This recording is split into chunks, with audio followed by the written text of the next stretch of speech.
séance numéro 4, aménagement du projet, dans le cadre de l'atelier de montage vidéo avec Magix Vidéo Deluxe.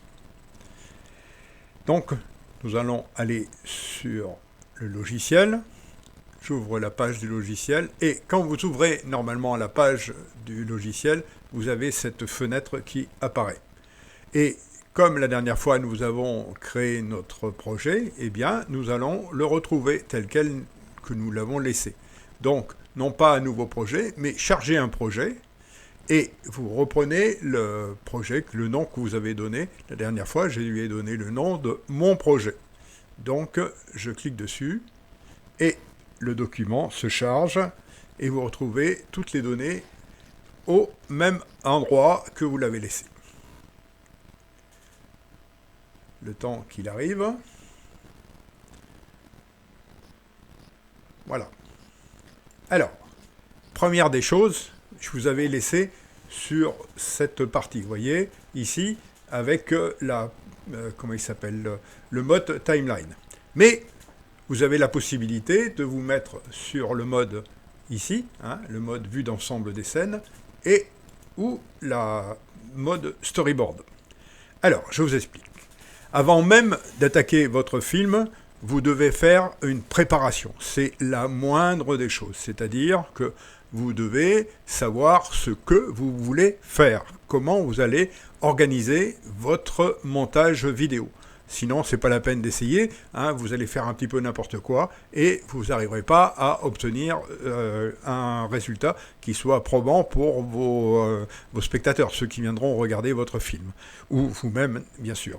Alors, ce que je vous conseille, c'est, dans un premier temps, c'est de bien vérifier tous les éléments que vous allez utiliser pour le montage du film, d'accord ? Et pour cela, on fait ce que l'on appelle le dérochage.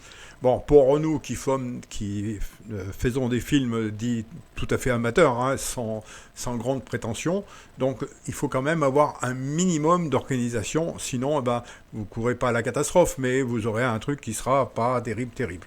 Alors, ce que je vous conseille, c'est de créer avec un petit tableau Excel un document de ce type, voilà, qui permettra de savoir ce que vous avez. Vous voyez, donc vous mettez le nom du film ici, les noms de fichiers, les fichiers des noms des rushs, là, ça peut être des rushs, des photos ou du son, ça peut être toutes les parties, l'ordre que vous allez lui donner après dans le montage et ainsi de suite.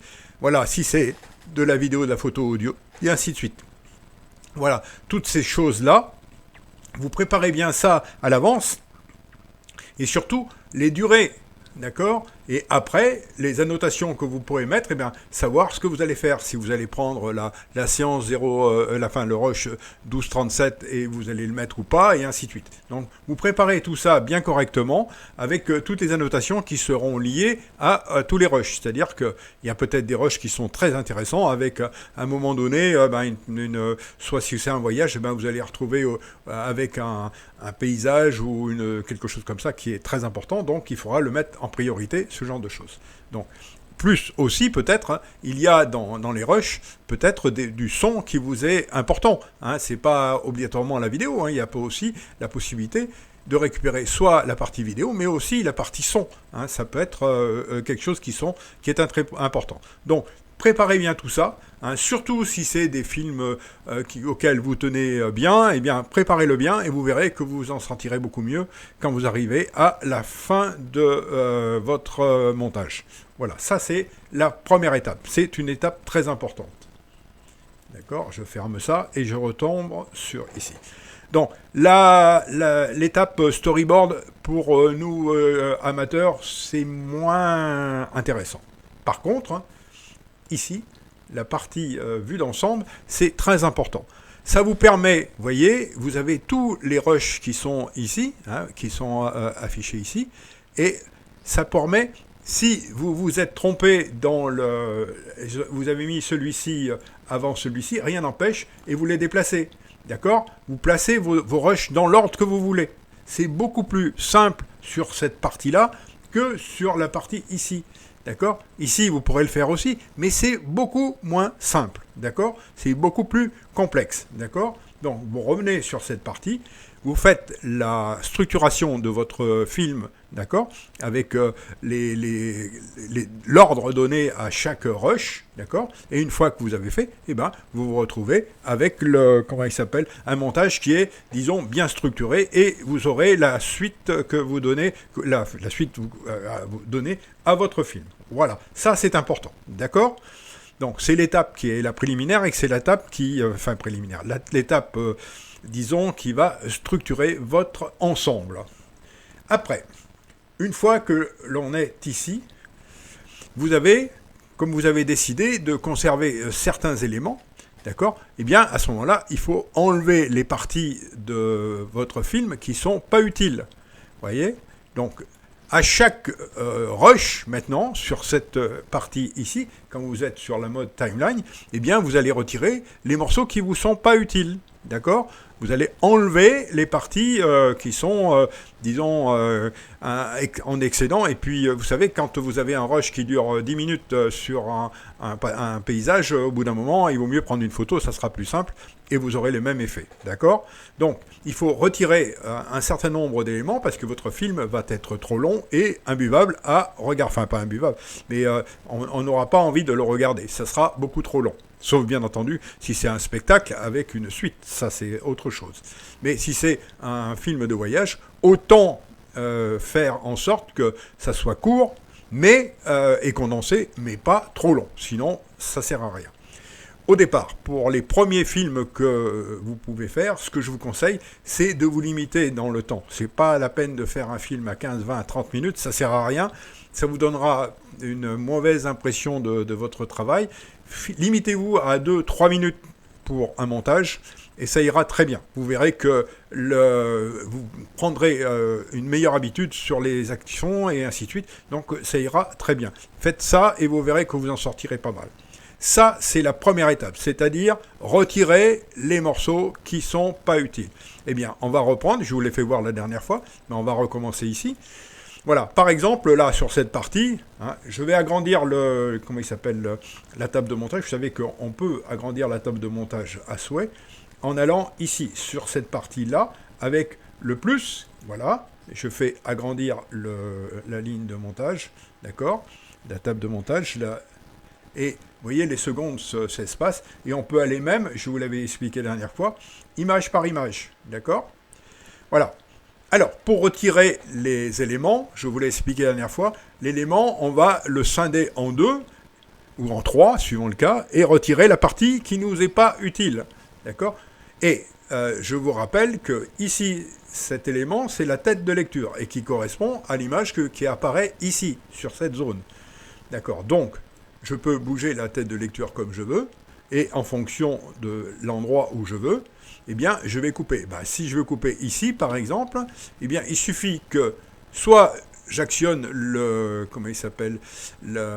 petit bouton qui est ici, ou alors, eh bien, vous avez vu, il suffit de segmenter avec la lettre T que vous taperez sur votre clavier. Vous voyez, je vais segmenter le morceau, d'accord ? Voilà. Je vais couper à partir d'ici, je sélectionne bien, il faut bien sélectionner l'élément là, pour que ça soit actif et que ça soit bien lui que l'on va sectionner. Je fais T aussi, et là, j'ai bien 1, 2, 3 éléments. Si je veux retirer l'élément ici, c'est bon, je les sélectionne. Vous voyez, il est sélectionné, il est en jaune. Bien, il suffit que je fasse supprimer. Mais auparavant, faites bien attention d'être sur cette icône-là, parce que ça va vous permettre, vous allez voir, si je me mets ici, regardez ce que ça fait. Je fais supprimer, et tout de suite, la partie arrière est venue se coller à la partie avant. Je fais CTRL Z pour faire voir comment les autres possibilités. Si je m'étais mis ici, vous voyez, je sélectionne ça, cette partie toujours pareil, et je fais supprimer. Et regardez, ça fait le trou. D'accord ? Les rushs suivants n'ont pas été recollés. Je refais CTRL Z pour bien vous faire comprendre. Voilà, je reviens ici. Si je me mets sur cette partie-là, vous voyez, sur cette icône-là, eh bien, ça va faire pareil que sur l'icône précédente. Pourquoi ? Eh bien, je vais vous expliquer de suite. Voilà, je refais CTRL Z. en utilisant cette icône, non seulement je vais rapprocher tous les éléments qui sont juste derrière l'élément que je veux supprimer, mais ça va bouger aussi tous les éléments sur toutes les pistes qui sont derrière. D'accord ? À partir de là, toutes les pistes qui sont derrière vont venir se recoller et se mettre à la hauteur de la coupe ici. Voilà, ça c'est important. D'accord ? Donc, je dis bien, si vous souhaitez retirer, eh bien, vous vous mettez à l'endroit qui va bien, hein, que vous voulez couper, et vous enlevez. Alors, une chose importante, et je vous l'ai dit la dernière fois, on ne supprime rien en fait. On rend invisible une partie du rush qui a été mis. C'est simplement ça, d'accord ? L'élément revient exactement et reste exactement comme il est. Simplement, le logiciel crée un petit élément complémentaire qui va donner des indications pour dire que sur cette partie de rush là, eh bien, il est invisible. C'est tout, d'accord ? Les documents d'origine ne sont absolument pas modifiés. Ça, il faut bien que vous le mettiez dans la tête, d'accord ? Ça, c'est sûr. Alors, je reviens en arrière, hein, j'enlève toutes les coupes, et pour vous faire voir qu'il y a une autre possibilité. Par exemple, vous voyez, je veux supprimer une partie arrière de ce document, d'accord ? La partie, mettons que je veux aller jusqu'ici, je veux enlever toute cette partie. Plutôt que de faire une coupe, regardez ce que je peux faire aussi, c'est une possibilité. Il suffit que je me mette au bout, là. Il y a la flèche qui doit devenir double, normalement, si elle a envie. Elle veut pas. Elle veut pas, elle veut pas, elle veut pas. Si, elle va le faire au bout d'un moment. Je vais lui l'agrandir, ça va peut-être l'inciter à venir faire ce que je veux. Voilà, ici. Vous voyez, regardez, il y a la double flèche qui se fait, et il suffit que je rabatte le rush, ça je suis en train de le diminuer, vous voyez, et je vais jusqu'à la tête de lecture, l'endroit où je veux rendre invisible, vous voyez, et l'ensemble sera invisible, d'accord ? Sans oublier aussi, parce que là il est parvenu, c'est l'autre qui doit venir se rejoindre, voilà, et qui a ici. Vous voyez, quand je vous dis que c'est simplement pour le rendre invisible, parce que si je reprends l'élément ici, voilà, je peux le remettre. Et j'irai jusqu'à la limite. Vous voyez, hop, il ne peut pas aller plus loin. D'accord ? Je ne peux pas le reprendre plus loin. D'accord ? C'est parce que c'est la limite du rush. D'accord ? Voilà. Je rejoins.